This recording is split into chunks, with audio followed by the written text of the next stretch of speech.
Today, we're looking at a green ink by Levenger Forest. Hi, I'm Adam, and I'm an ink guy. I get inks, test them, and share the results with you. Now, there's timestamps down below so that you can skip around to the parts you're most interested in, or if you watch the whole thing, I'd appreciate you. You can follow me on Instagram, and if you're new here and like fountain pen inks as much as I do, I would invite you to subscribe. To make sure I have a range of experience with this ink, I do the writing samples. I then put the ink into this Platinum 3776 with a broad nib.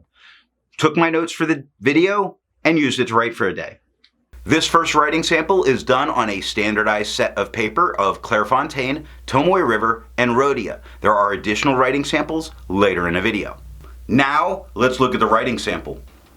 I picked this ink up in bottle form because that's largely the only way I know you can get Levenger inks. To keep my writing samples consistent, I use a Jinhao 159 with a Goulet 1.1 stub, a Jinhao X450 with a Goulet medium, and a Jinhao X750 with a Goulet extra fine. Let's take a look at the Clairfontaine. No bleeding, no ghosting. The 1.1 has no feather spread, halo sheen, no shade. The extra fine is the same tone as the stub with no feather spread, halo sheen, or shade, 13 seconds to dry. Medium is the same tone as the extra fine and stub. Ignore what happened with the. That was a user error when I was doing all this. Medium has no feather spread, halo sheen, no shade, 22 seconds to dry. Scrubby for both show us no color variation because there is none. And Tomoe River. No bleeding, that's a transfer, me being sloppy. No bleeding, although, no, I don't tend to count the scrubbies. Normal Tomoe River show through. The 1.1 is no feather spread, halo sheen, no shade. Extra fine is the same tone as the stub with no feather spread, halo sheen, no shade, and 19 seconds to dry. Medium is the same tone as the extra fine and the stub with no feather spread, halo sheen, no shade, 34 seconds to dry. I've really been surprised by the dry times with this ink, just because Levenger is normally a faster drying ink. Scrubby for both show no color variation, and we got none. Rhodia. No bleeding, no ghosting. That's a transfer. Again, I'm just being sloppy some days. The 1.1 has no feather spread, halo sheen, no shade. The extra fine is a little lighter than the stub, just a hair lighter, with no feather spread, halo sheen, no shade, 14 seconds to dry. Medium is the same tone as the stub, with no feather spread, halo sheen, or shade, 26 seconds to dry. Scrubby for both show us no color variation, and unfortunately, that's going to be the story. I agree with Vita that we can learn a lot by doing multiple chromatographies. The one on the left is done the way it's supposed to be done. I put a line of ink down and immediately put it into water for 10 to 15 seconds. And looking at this chromatography, this should be incredibly complex with ridiculous amounts of shading. Look at that purple at the bottom that's pushing its way up into a very light blue, then into a nice rich green, and we get this great yellow at the top. Now, I don't believe that that green is the whole mixing of yellow and blue. I believe that what we've got here is 4 different dyes. The one on the right I let dry for 10 minutes before I dunk it into water. Now that purple really stayed at the bottom, so did a bunch of the blue, but the blue pushed its way up very light. It's a little lighter than what we see in the first one. Then we get that green. Now the fact that that blue is a little bit lighter and it's not moving as fast is the reason that I believe that green to be its own dye. The yellow is much more pronounced at the top, and we're not seeing a lot of different tones of green as the yellow's getting away. Again, giving me the idea that that green is its own dye. Resistance tests are done to see how well this ink can be expected to perform on the page, and more importantly, how hard it may be to clean from your pen. Now, I let the smear dry for 3 days before testing it. Looking at the highlighter, this is perfectly good to use in a note-taking situation. There is a slight bit of spread that goes on, but no feathering, no blowout of any kind. Very good to use if you want to go back and highlight. Water's lifting some of the green and that light blue at the top, or that yellow, but it's leaving the purple very dark in what we had from the second chromatography. Pen flush is starting to break up that purple. You see that purple is getting much lighter. You see the hints on the lower and the right side of it breaking down what was there.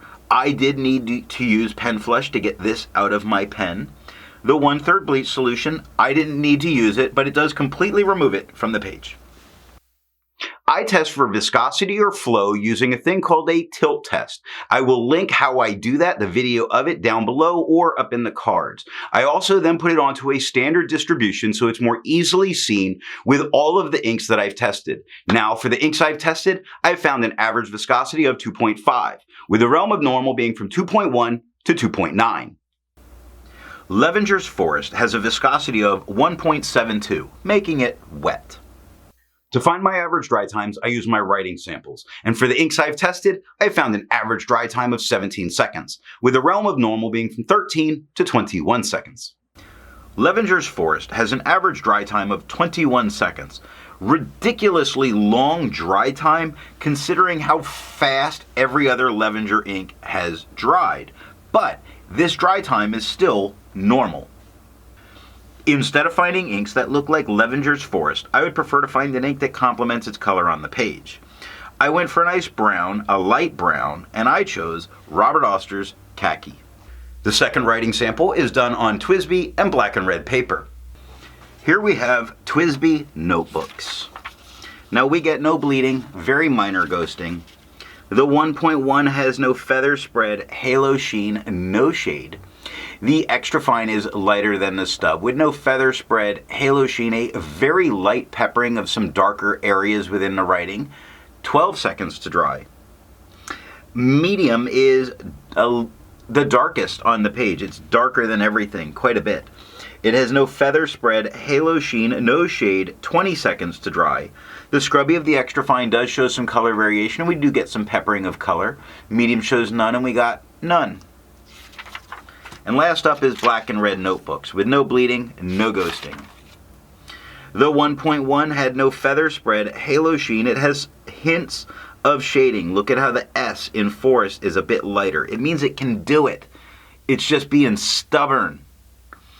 Extra fine is quite a bit lighter than the stub, with no feather spread, halo sheen, some peppering of darker letters throughout its writing.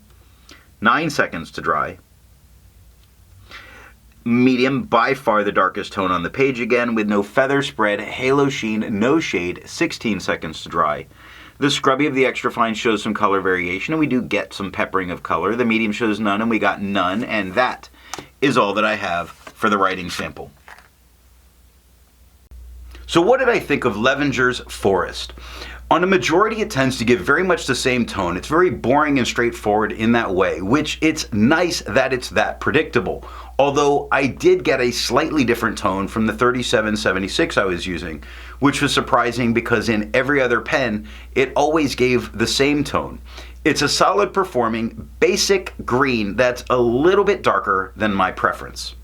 So what nib and pen are going to give the best writing experience with this ink?